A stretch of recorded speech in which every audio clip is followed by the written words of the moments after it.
Hey, everybody, welcome back to another episode of On Authentic Leadership with the Colonel and the Coach. I'm one of your hosts, Matt Smith, along with Cam Ellsworth, the coach, and today an extremely special guest in Colonel Ryan Cherry, U.S. Marine Corps retired. And Ryan, welcome to the Colonel and the Coach, and thank you very much for joining us. We appreciate your time, appreciate your perspective, and definitely look forward to the discussion. So, Ryan, if you would kind of provide our readers just with a little background about yourself, if you would. Thank you. Yeah, absolutely. Thanks for having me here. And so, just a quick rundown of who I am. I'm a youngest of three boys. Grew up in Massachusetts. Was born in Rhode Island. Big New England fan across the board. Went to school in southeastern New England, and then went to college out in Springfield, Massachusetts, to Springfield College. My dad was a Marine, and growing up, I just wanted to be like him. He was a crew chief in helicopters and retired after 24 years in reserves. And as a kid growing up, I was sitting in helicopters and all I wanted to be was just like my dad. So in college, I met a recruiter, an officer selection officer, and I asked him, hey, how do I be a Marine and a Cobra pilot? And my life was on tracks from that point in time. So came in the Marine Corps in 99, commissioned in 2000. I was in flight school on 9/11. So I was already moving towards becoming a helicopter pilot and a Cobra pilot by the time the world changed and really my career as well. So to sum it up, Cobra pilot, spent 25 years total in the Marine Corps, 7 deployments, multiple deployments as a lieutenant and captain to both Iraq and Okinawa. And then got promoted along the way, re-met my wife along the way, had my son when I was aide to a general officer in Hawaii, spent some time in Europe in UCOM and finished up back in Hawaii as a colonel in charge of supporting my 3-star boss to advise him on all things aviation for the Marine Corps in the Pacific. And then just recently, about almost a year ago now, moved back home to Massachusetts, settled up in our forever home and really enjoying life again, near family and back in Massachusetts. Awesome. Thanks, Ryan. Hey, just to kind of not necessarily get out of the way, but just to highlight, in addition to being an exceptional pilot and leader and obviously influencer in the Marine Corps, Ryan did write a book, and the book is called Readback, a Marine Aviator's Manual for Navigating Life's Hardest Lessons. So not to say that we're not going to talk about it, because we are, just because there's some incredible life lessons in there and lessons identified, which our readers or our listeners can turn into lessons learned.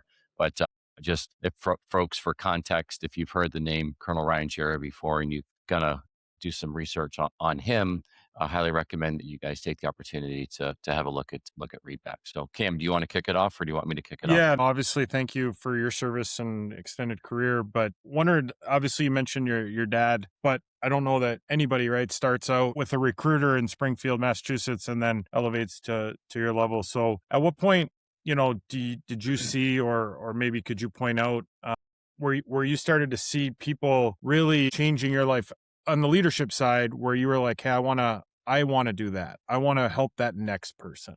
The calling, more than flying the helicopter, was the people in there. Yeah, so I could answer that at many different levels. You already touched on my dad.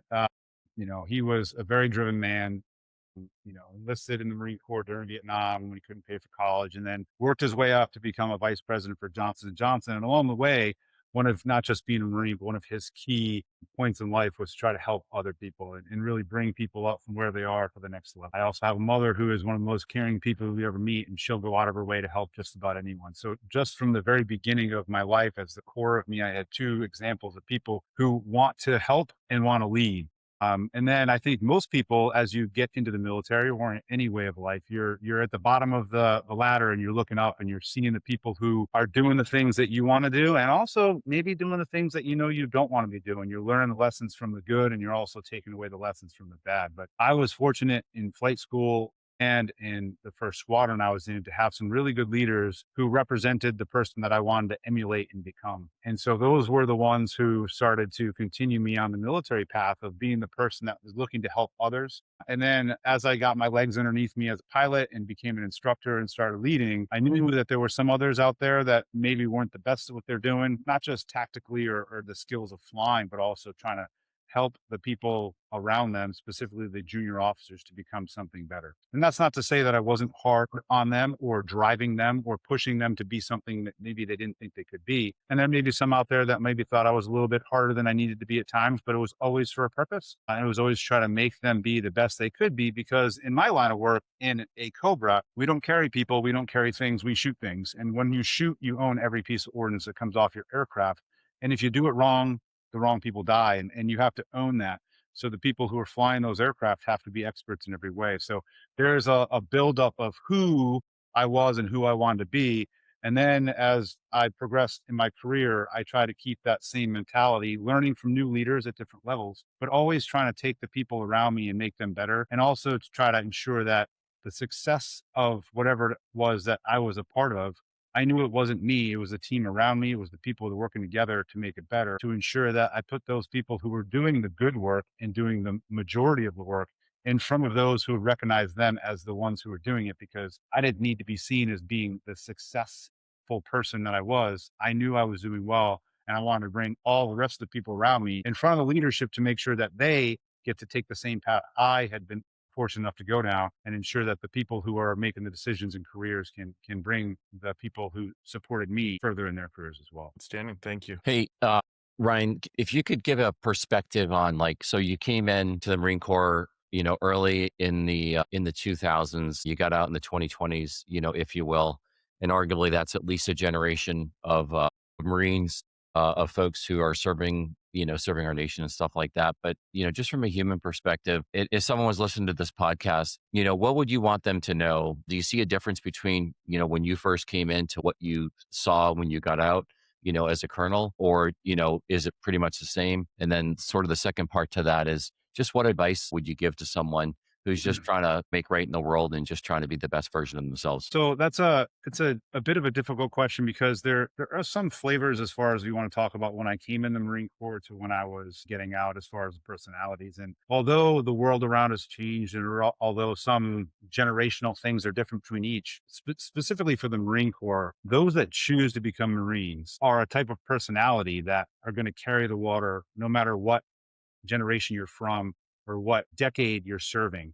There's an aspect of becoming a Marine where you're broken down to your base parts and we put you back together again and you move out with purpose. So for the most part, if there were weak people in my retiring years, there were also weaker people in my junior years, because that was the small percentage of folks that really were struggling. But for the most part, the Marines who I served with when I was a lieutenant, a captain, and the Marines who were serving when I was retiring as a colonel, they're all Marines and they're all excellent individuals, and they chose to serve their country Right. and put their lives at risk. And I was born into the Marine Corps generation post 9/11, where it was Iraq and Afghanistan. And then in my time, right before I retired, we were focusing on a Pacific threat, and then we were in Venezuela, and we're fighting with Iran. I mean, you never know, other services are ready as well. And I'm really proud of the generations that have chosen to serve across my entire career. I think what it comes down to, as far as Marine Corps, other services, the civilian world, to be successful, you need to be humble and you need to work hard. You need to just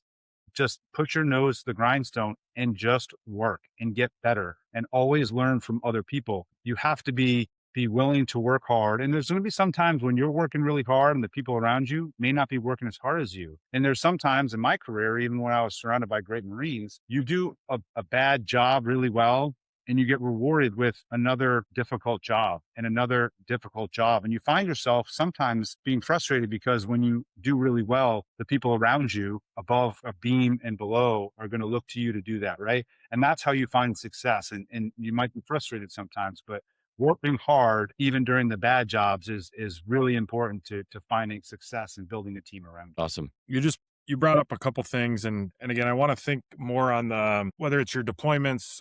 You have a background in strategic planning. You talked about the humility, and one thing that I've learned in working with Matt, one thing that we bring when we work with people is like the debrief and is the learning part. And I think, again, personally as athletics, I would always look ahead in the cycle, right? For me, I was in college athletics, so we would lose or win or whatever happened at the end of the season, and then it's on to recruitment, and then it's on to getting them into college, and then it's and I never spent enough time assessing and having that humility. And again, you talked about in your specific Cobra line of work, like that you owned things. Could you just speak to, I think there's a lot of people that plan. Could you speak to the back end of that, how you look at, and again, you're using words like humility. I don't know that always my eyes have been open to like the way that can be challenging. So if that's coming across to you right, but like just how you improve through that process. Yeah. So the culture in aviation across all services is very heavy in the debrief. And we don't have a flight, whether it's a ferry flight or an aircraft point A to point B with just two people in the airplane, or it's a raid on Marja in Afghanistan, which I did not go to Afghanistan. I did not do Marja, but I know a bunch of guys who were instrumental in that success for the Marine Corps. The debrief is almost as important as any other aspect. And there's a level of going back to humility. In the debrief, the senior person is going to be debriefed just as much as the junior person for the goods, the bads, and the others. And that's a technique that we would use in the as I'm instructing, or even if I'm being instructed, I would be writing good, bad, and others. And so in the debrief, there's hopefully some goods. That's always the goal is the goods. But you don't focus a lot of time on the goods because that's what you're expected to do. There's often one or a few bads if it's a successful mission. And a bad is something like that could have been catastrophic, right? That wasn't, but something that really needs to be hard in the correction. Like this was bad, never do this again. And then there's the others. And that was sometimes a laundry list of things, not to be nitpicky because I'm instructing you and you need to learn. It's because that's your moment to give all of the small techniques, all of the refinements, all the things that you're not going to read in a book or often talk about in a brief, where you're trying to instill upon the flight, another person, a group of 12 or something more, all of the little things that are going to make everybody better. And if you don't say it in front of the group, other people don't get the chance to learn from it. And I think most aviators would have a little green book or a little red book, whatever it is, and you're always writing down all those things in the effort to make that other become a good, or just remove it from the list because you already know how to do it. And so there's an aspect of never skip the debrief that can be used in life. And it doesn't have to be a long drawn out thing that takes hours, because sometimes missions that you fly, the debrief is longer than the actual flight, where you're spending hours going through each of the details that was there. And if you can't capture the things you did well, it's hard to repeat them. And if you can't capture the things you did poorly, you're not going to get better. And you have to come into the room humble to know that even if you're the instructor and you did something wrong, you need to own your mistake. And that's really a key piece for me. And one of the things I talk about in the book is own your mistakes. I had a flight when I was at our weapons school. The Marine Corps' version of Top Gun is MOTS 1. I was a student. I shot rockets at something that I thought was a target, and it was very close to friendly forces. And the rockets hit the ground. They were a very tight group of rockets. They're some of the best rockets I ever shot. I shot what I was aiming at, but I shouldn't have aimed it where I did. And the terminal air controller on the ground, who was another Cobra pilot, aborted the flight, and we pulled off. And I came over the radio and I said, "Trigger, this is Bleeder. Those were my rockets. Is everybody okay?" And everybody was fine. But it was one of those moments in my career where I knew I made a mistake. I wasn't pointing fingers at anybody else. I did this. If I'm wrong, it's my fault. And then that lesson of don't shoot the smoky Sam, which is in my book, was in debriefed at nauseum, but then it was also briefed at every other class to make sure that the mistake I made was never repeated again. So there's a cycle that you can go through there. Could you just expand on a 2-person flight versus a mission? How could those differ for you in a timing and again, just trying to think to help the people out there, like what satisfied one versus the other, and how again they could bring that into their life? Yeah. So I think if you're just talking about you and one other person doing something, and it might be as simple as coaching a technique on the ice or on the field or wherever it might be, it can be very informal, but it can also be super impactful because you as the leader or the coach or whatever else are spending the time to talk to the person to say, "Hey, this is what you're doing really well. Did you think about this? And maybe we can improve here," right? So it doesn't have to be, "I'm going to debrief you now," but you're debriefing them. It's a way to give your guidance and give your mentorship. And you could think of it as mentorship in one way, but I don't think you want to lose the debrief aspect. If you're going to be in a big room, if you're going to be with a bunch of people, that's when you want to start to formalize and have a repeatable way in which you can go through the debrief. In the military and aviation, we have checklists that we can use for how to go through debriefs as well, because there's things you don't want to miss. And you also want to have something that everybody's looking to have it be structured in a specific way. So you know when you're going to talk about certain aspects of the flight. So you could have it very structured or you could have it very informal, but either way, you're taking away the most important pieces of what you learned and what you need to take away from it. Awesome. Thank you. Ryan, just drawing on that thread, just real quick. One of the things, just Cam and I have been working together for several years now, and I've seen him coach. I'm not necessarily a hockey guy, but I understand leadership and I understand coaching and all that sort of stuff.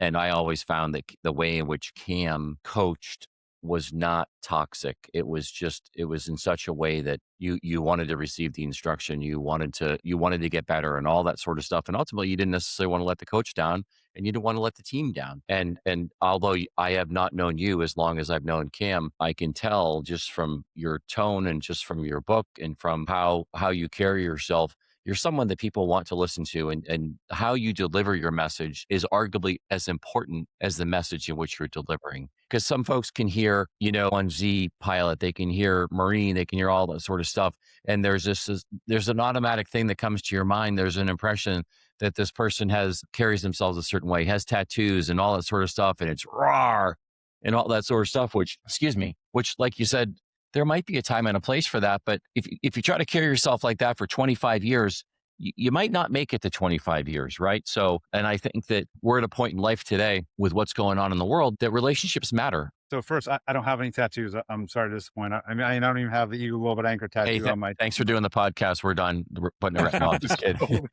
Sorry. Hey guys, good day. Thanks. So I would say I'll go back to my earlier days. So as a captain in the squadron and a WTI and the one who was kind of grinding through the day and trying to get the squadron ready for the next deployment.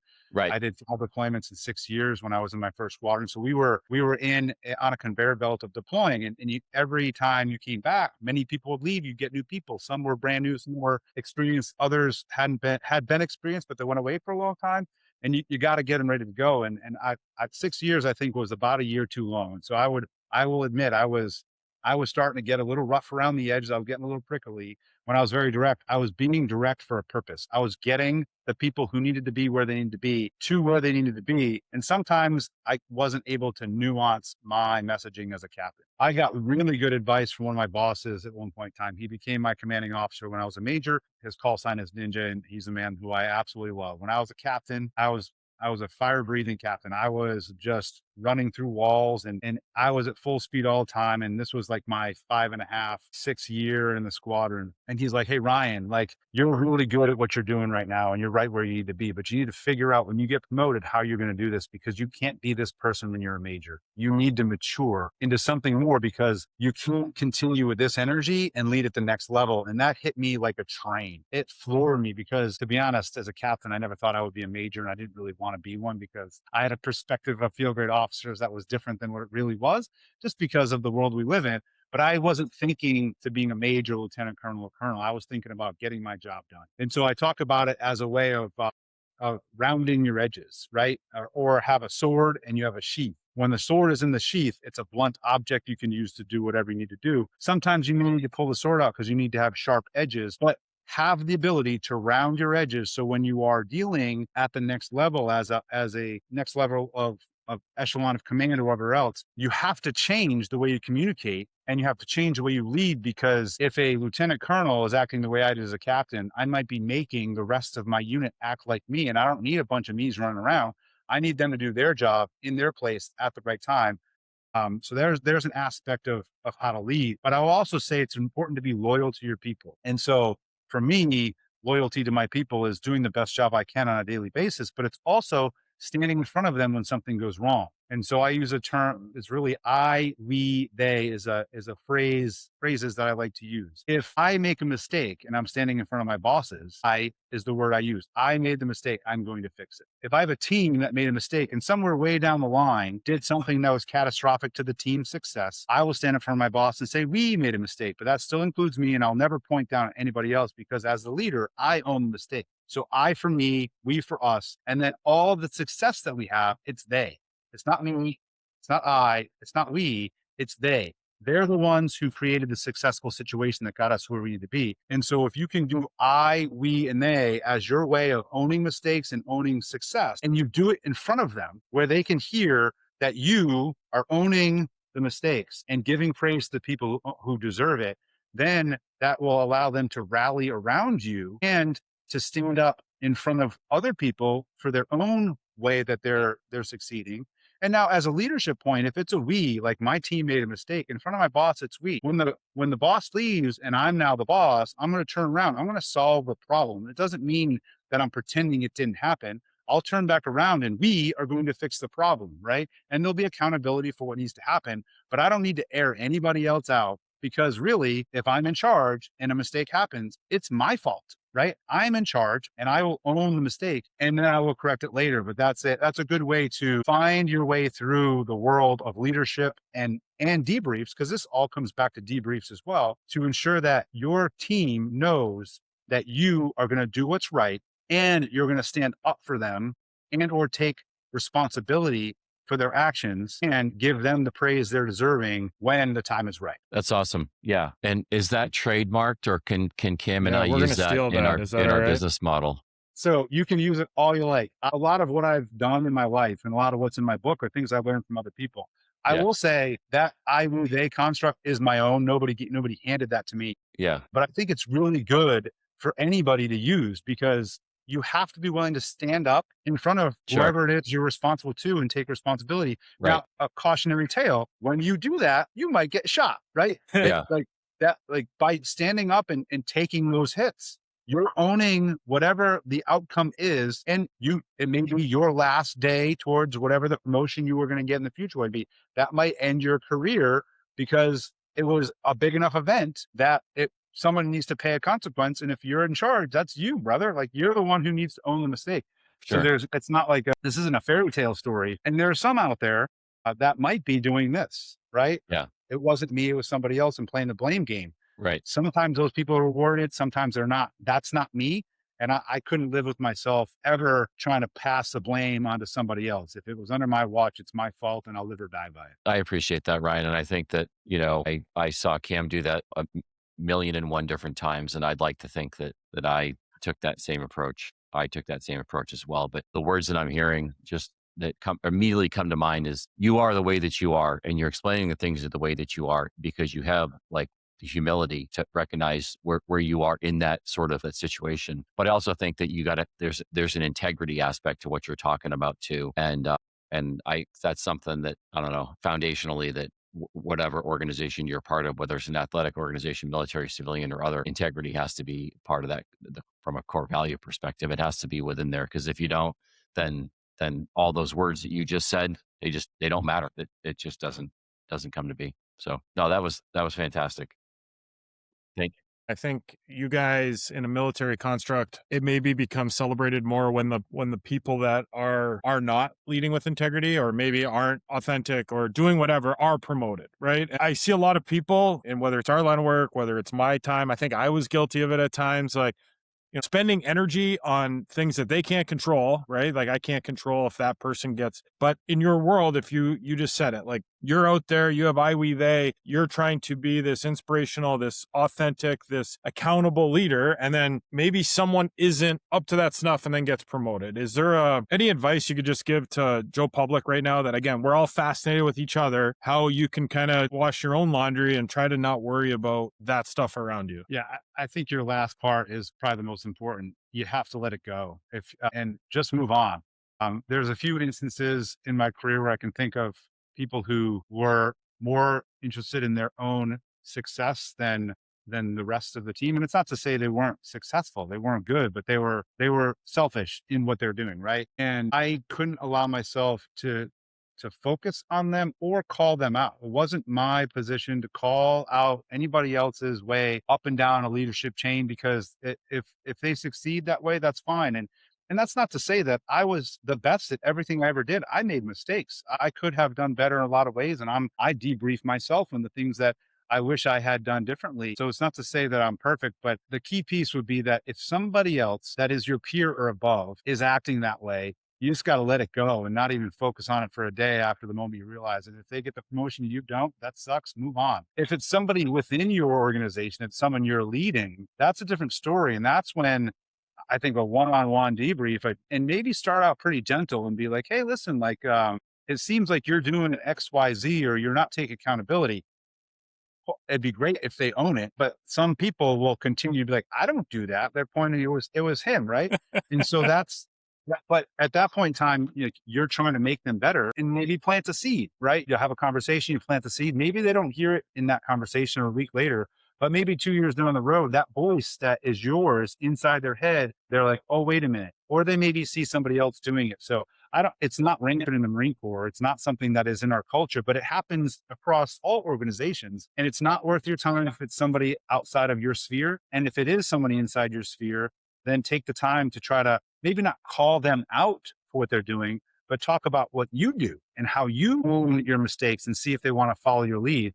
And if it's really important, like life or limbs in charge, then maybe you call them out for it. And maybe their selfishness is the reason why somebody else who's not selfish under your command or your leadership is picked for the job and they're not, right? There's consequences for actions, both good and bad. Great. That's awesome. I really appreciate that. And I appreciate that coming from a Marine. I really do. I appreciate your perspective, Ryan, more than anything. And I appreciate the point that you're coming from and offering the perspective that you're offering, because I just think that it dispels the bad things about a stereotype as well. Just because I think what you just said is not quote unquote soft. I just think it's grounded in just unbelievable humanism. And I just appreciate that for sure. I'd like to get back talking about like how the United States Air Force Weapons School is a better school than WTI. Can we have that? I've never heard of it. Where is it? Is it more kind of like your service? I will say that 251 years. Where are you guys at now? Yeah, right. A good point. Yeah. Sorry, you went there. That's all right. Well, I guess if we're going to talk about air power, we'd have to go back to like balloons and during the Civil War and stuff like that. And I guess the Air Force took that and ran with it. And so that would be 100 and whatever, X number, 160 something years. So no, it's all good. I'm just giving you a hard time. And just for our listeners, that the U.S. Air Force has the United States Air Force Weapons School, which came as a result of just lessons identified from the Korean War and all the things that Ryan's talking about from a debrief perspective. And whatnot. It is the epicenter of just identifying, lessons and inculcating those lessons, and then taking those lessons and making people in your squadron better because of the lessons that you identified and whatnot. And there's a lot of Air Force people that go to WTI. I don't know if you had Air Force people in your WTI class, but there was a lot of people that we had in our squadron that just didn't have the time to go to weapons school, or that they wanted to spend time with Marines, and the jointness that is our service, our military and whatnot doesn't just become cylinders of excellence. It becomes because we have Marines in Air Force squadrons, we have airmen at WTI. We send people to Top Gun. You guys, the Marines, send people to Top Gun. My boss is a Marine. He's a Top Gun graduate, flew F-18s, all that sort of stuff. My old boss. Anyways, long story short, I'm giving Ryan a hard time. However, we would not have the tactical and operational excellence if we did not have those people doing the things that they're doing. So anyways. Hey, Ryan, can we, at what point during your career did you start thinking, I'm going to write a book about this? I guess, what does that epiphany happen? So when I was an aide to a lieutenant general in Hawaii back in 2014, he would often say when something funny would happen, something good or bad would happen, like, Ryan, put in the book, right? He always hit me on the shoulder on the airplane or whatever else, put on the book. And I laughed at the thought of me writing a book, right? Marine, crayon eating kid from Massachusetts, like who am I? But like I talked about earlier, like planting seeds, like that was a seed that was planted in my head. And a lot of the stories that I talk about in the book, or I write about in the book, were things that were lessons I learned where I wish I'd known the answer to the test before I went through it. And so for years, I started just in the notes page on my iPhone, I just started writing down a quick version of the story and the lesson I took away from it. And for years, I would use that if I was asked to come and talk to a group of Marines or anybody, I would quote from those stories as things I did well, and oftentimes things I didn't do well. And it was a list of things that were topics that I could teach other people from my life. About 2.5 years ago now, I was managing my time a little bit better at work. For a while, I was unable to PT at work, do workout, physical training. So I was waking up at about 4:30 every morning to work out because I couldn't find time in my schedule to get a workout in before or after, or during or after work. Eventually I managed my schedule, so I was able to PT at work, which Marines love to do. But I was still waking up at 4:30 in the morning, and I'm scrolling on my phone. Like, what am I doing? Like, I'm wasting time. Stay in bed or do something productive. So what I chose to do was I took that list that was in my phone and I started crafting stories and lessons. And once I started down that path, it was January of 2024, I believe. I started like crafting the stories. And once I started reading back, I was like, oh, I kind of have something here. So I put the manuscript together and I started like allowing a few select people start to read it because I wasn't sure what was something there. And the first couple people who read it were people who loved me and they said they loved it. But you know, that's about as good as the advice I got, right? Like, oh, honey, I love you so much. This is a great book. Oh, okay. But then I started giving it to people outside of my immediate sphere. And I was getting really good feedback. And every time someone read it, they would give me edits and I'd make those edits and I was crafting the book into something. But that's the genesis of it, is that I was taking what I know and putting it into a book to help other people. And then the biggest win for me as I was writing the book was, and it's in the dedication in the front of the book. If I wrote a manuscript that was 22 stories and lessons from my life that I wanted people to hear, if I wrote it and the only person who read it was my son, just the stapled pages of my book, if he was the only person who saw inside my head and knew those lessons were important to me, then it was a win. So there was no waste of time for me in anything I was doing, because just handing off a stapled stack of papers that was my manuscript was going to be the win. And then everything else on top of that is icing on the cake for me, that other people will be able to learn from the lessons that I have as well. And real quick, you talked about the intentionality of maybe ignoring or really going dark outside of your sphere. If you could Yeah. maybe just talk to that and the whys of that. I thought that was fascinating.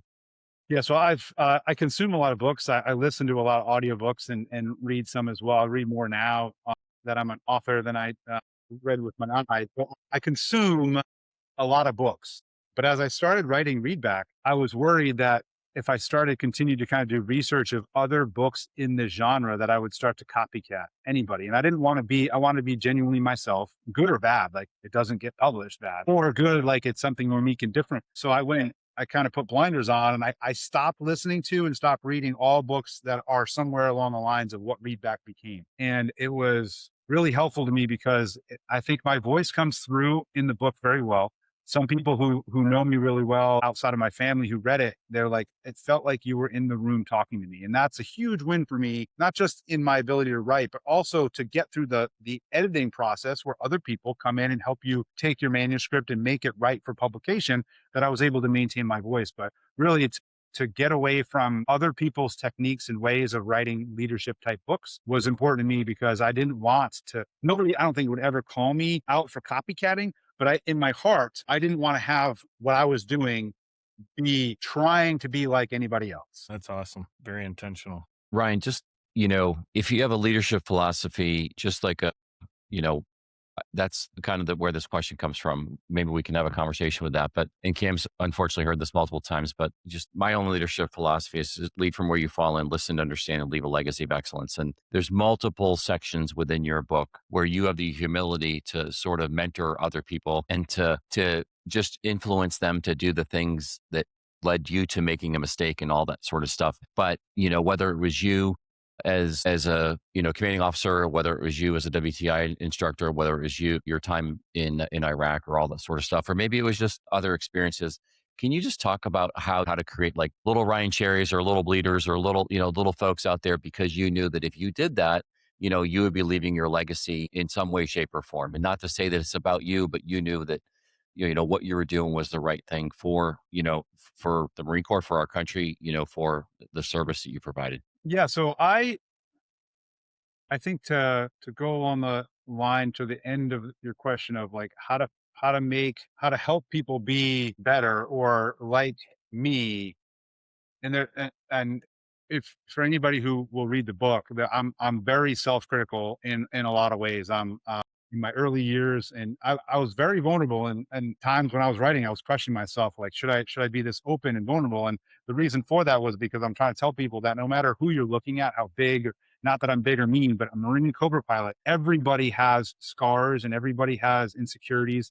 And no matter where you are, what they're doing, people are living through their own life experiences, and all of them shape them to who they are. So always remember that when someone is acting a certain way or struggling, that there may be deeper struggles than you might ever recognize. So that was not that I had an awful upbringing, but certainly everybody has challenges and I had them. And so I was honest about it. But I would say that as far as finding people who are going to become more like you or emulate you or follow you. I think that's really important. And nothing I was doing was ever specific to create little Ryans. But I do know that throughout my career, there are some who have followed in my footsteps or emulated me in a lot of ways. And a lot of that also comes to the fact that there's so many people in my life who I have tried to emulate. I wanted to be like certain people, and I also wanted to not be like other people.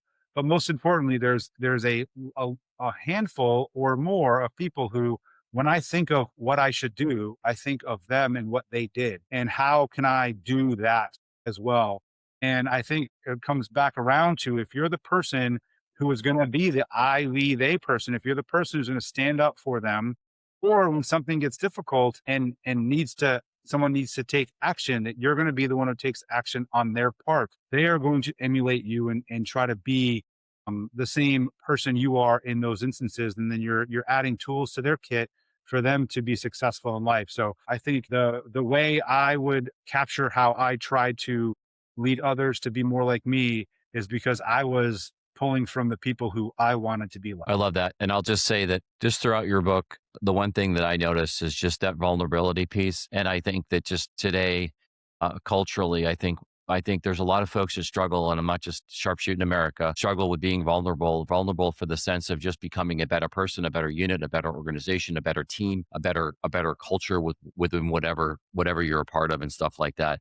And I applaud you, Ryan, for just being as vulnerable as you have been throughout the book, whether it was just personal tragedies that you experienced just from, your life and stuff like that, to everything that you share with your reader and everything that you share with me, just one-on-one and whatnot. I just think vulnerability, Kim and I talk about it all the time. I think it's a superpower. And if it is a superpower, then I think that you've done a wonderful job of embracing that superpower. And I think that's just one of your greatest strengths. And I appreciate that. And just want to say thank you. Thank you. And I just want to follow up, and I think you're right here with me. A key piece of being vulnerable is also knowing that that doesn't stop you from doing anything. Whatever your past challenges are, whatever your vulnerabilities are, embrace them and move on, right? And so there's an ability to say, and that's kind of the another, going back to my vulnerability in the book, is that you can question, you can be scared, you can be uncertain about what you're good at and not good at, but that should never be the reason why you say, I'm not going to try, I'm not going to do. And there's a way to use your upbringing and your vulnerabilities to make you stronger without allowing them to take you down. I love it. Outstanding follow-up. Thank you. Ryan, can I maybe just pull on that just a sec as well? Because you've mentioned planting a seed in a one-on-one debrief. You've mentioned, hey, I did this hard, but maybe don't grab the guy and be as hard. So at some point you probably had some tact somewhere. Fair? Is that fair? So Absolutely. yeah. So one of the things I think, again, whether that's a cultural thing or whatever, is when we are working with people and trying to increase vulnerability, and if you could, not only is it not try to do great things, but it doesn't stop you from making hard decisions or having high standards or having high expectations of others, right? I think we work a lot, again, in the athletic world about, accountability. And for me, that has become this almost a boogeyman, where in the athletic sphere, it's always thought of as hand on throat and not, hey, I screwed this up, learn from me, but don't do it again. And I guess if this is coming across right, but if you could talk about how you've used some of your honesty and the openness and humility and vulnerability to also hold people to high standards. Yeah. So that's really a difficult problem to navigate anywhere. And I can imagine how hard it would be in your world. I think a lot of it starts with having a level of credibility with the person you're talking to, right?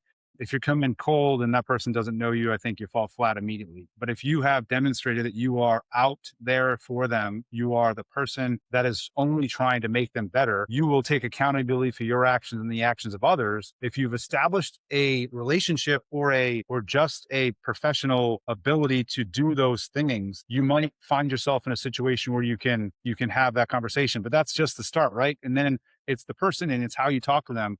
I think knowing them and how they react is really important. Some people can take constructive criticism very well. Others have to be handled very lightly. And I'll say that the Marine Corps isn't often the one who is handling anything very lightly. We like to break things and blow it up, right? And for me, it depends on what's happening. Is it life or limb right now? Because I'm not being soft. You're either doing it or you're getting out of the way, and somebody else is going to do it for you, or I'm going to do it right now, right? So there's an urgency that happens, and it doesn't have to be in combat. There's an urgency in training and combat, whatever else it is, that there is no room for weakness. If you're weak right now, you're pushed aside. Get out of the way, and you might be done, right? Because you had cowardice in combat. Like, we will never use you again. You're going to find your way into a job that will never see combat again. But that's a really extreme situation. Everything else kind of comes back to what we're talking about. And knowing that person, and really, I think the military does a very good job of learning about the people who work for them, learning about what makes them tick. When I had the opportunity down to the level that I wanted to, everywhere I was in charge, I sat down with the people who I was working with, who were working for me. I told them who I was, what my expectations are, what makes me tick, and what's important to me. And then I asked them questions about themselves. So there was a combined understanding of who each person was. At certain levels, you can't do that with all your people because there's too many, but you can do it with certain levels of staff, a couple tiers below you. And once you do that and they know who you are, when you come to them, you know how they tick, and you know maybe how to treat them. Push some people harder than others, and then maybe handle it with kid gloves other folks. But I, I I know I'm kind of going round and round here, but the point is that you can tailor how you try to lead some people to their personalities until it doesn't work. And then at some point in time, you almost have to turn the rheostat up and start to apply the pressure, because maybe they're going to break because they never were going to get there. And that's kind of harsh. But at some point in time, some people may have reached their level of capacity in whatever it is, sport or otherwise. And once you reach that, sometimes in some organizations, I call it wandering in the darkness. The organization will allow them to meander in the darkness and then slowly take all the responsibility away from them. And as a young officer and as a senior officer, there were people at many ranks, officer enlisted, who were allowed to wander in the darkness because a pressure was applied to them, and then we realized that they couldn't handle it, and then they were slowly pushed off into the darkness. And some of them never realized they were just wandering around blind in a forest, bumping into trees, and wondering why nobody was talking to them. It's because they failed. But so I've taken your question a little bit further, Yeah. but I think the point is that know your people, know how they react, and then handle them appropriately up until the point where they get better, or they've reached their capacity. Which is probably, I mean, in a way, like, if you're going to be at the highest levels, like, that's not only okay, but I think exhausting your energy to find out what their capacity is, right? It allows us to, because there are probably stories where you handled someone with nuance and they blossomed, right? And you found their capacity was more than maybe you gave them credit for. And I think that's where, at least, again, you have much different, when talking about life and limb. I mean, when in the world I lived in, that is not it. We're winning and losing on a scoreboard, right? Like, that is, so they're very different. I have been found that there's a lot of similarities in some of the, in a lot of things, but not in the outcomes or in, what the long term is. But no, I think it's great to hear, even at the, at the highest levels, and with the outcome being so like severe, that there can be nuance and to find out. And then there is a point where, hey, you got to put up or shut up. Would that be fair to say? Yeah, it's very accurate. And I would say that in the past 15 years of my career, most all interactions I've had with people who I'm trying to get to the next level have been nuanced. I haven't been in positions, even in command, where I was really driving hard. I had other people who could be the bad guy, right? I didn't need to be the bad guy as a commanding officer, with very few exceptions. But in one instance, I won't go into too much specifics because this person did really well and I don't want to identify the individual. But I had a challenge in my last job where there was an individual who just wasn't getting to where they needed to be. And I was trying very hard to try to find a way where I could nuance them through the process. And it was like each time I was kind of bumping into the wall, and I wasn't giving up, but I was getting really frustrated because it was almost like, lie to me, man. Like, just tell me you're going to do the thing, right? Like, this isn't the time to be brutally honest with me that you're not going to do it. But to that person's credit, I never said that to them, but that was inside of me. I'm like, I can see where you need to go. What I'm trying to get you to do is only going to help you. It's not even going to help the organization. It's going to help you in your life. Yeah. And to this person's credit, Like, I don't know whether it was me or somebody else, but at some point in time, he found the thing he needed to get to where he needed to be. And it was like a rebirth for this individual. And it was so good to see, because as he was going to be transitioning, he found all the right steps to get where he needed to be. And it was really, I was proud of him for getting to where he needed to be. And I was so happy for me that I was patient enough to continue to work with him, even though I was getting super frustrated. And like the bleeder inside of me, the angry captain, was like banging against the walls of my head to come out. And I'm like, no, no, no, no, you're not him anymore. There's no need for that, their angst or anger or a hard conversation, because it wasn't appropriate, it wasn't needed, and it wasn't going to help. So that was an instance where I was struggling internally because I really wanted to turn the screws, and there was no purpose to it. And the individual not only found their way to success, but really went above and beyond in all aspects of what they were doing, not just the part that they were struggling. That's awesome. Ryan, is there anyone out there that folks can read your book and they can see how much your family means to you?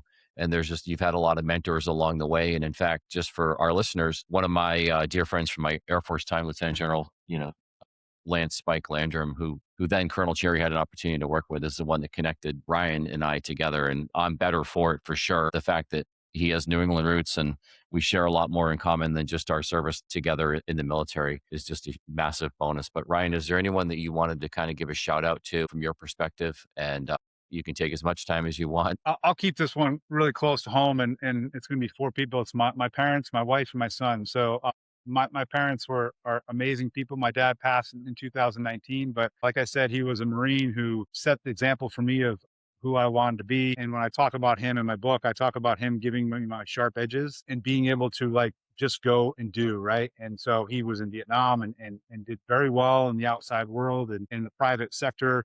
But he was always looking to try to find people to help, and was also looking out for the little guy. Like, he had been the little guy. And so whenever he went to an organization as a vice president for Johnson Johnson, the executives were like, here comes Joe Cherry, because he would walk down into the plant, work the floor, talk to everybody, and find out from the people who were doing the work what needed to be better. And then he would make it better. And sometimes when you talk to leadership, management, they are looking at aspects of being better for all the good reasons, but they're missing out on the people who are doing the work. And so he was a champion of them to make it right for the people who are getting the work done, as opposed to people managing the work that needs to be done.